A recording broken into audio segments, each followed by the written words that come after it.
So this is what I found to be the best way to strap down my 2019 Honda Monkey 125.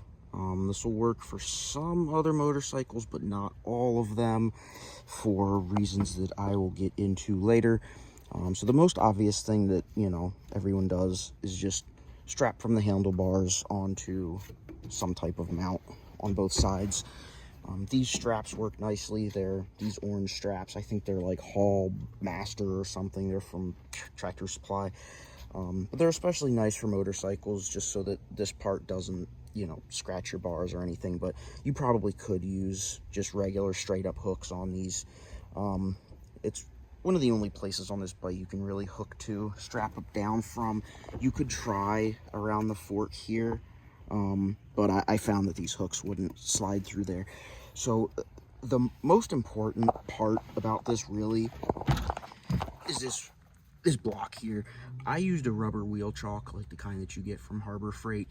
The reason for this is because as you compress this, obviously you're going to compress your front shocks, the front forks or whatever, and so if you strap motorcycles, you kind of get into this weird battle between how tightly you want to strap the bike down and balancing not blowing out your front shocks and doing that.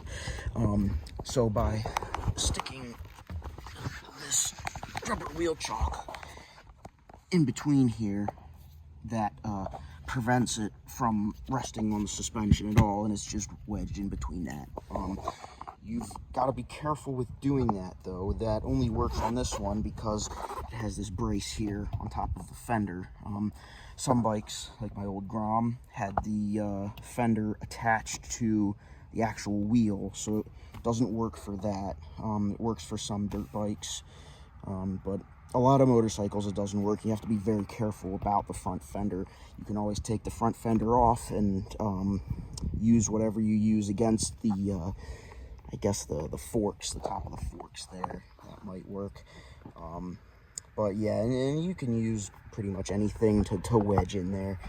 But that's really the crux of it. That's the important part that I've found to help. I've towed it like this many different times. Just this past week, I towed it 16 or 18 hours like that in the bed of my truck over some of the bumpiest, crappiest roads you can imagine in northern North Carolina, all of Virginia, and Maryland. 495, 695, 95.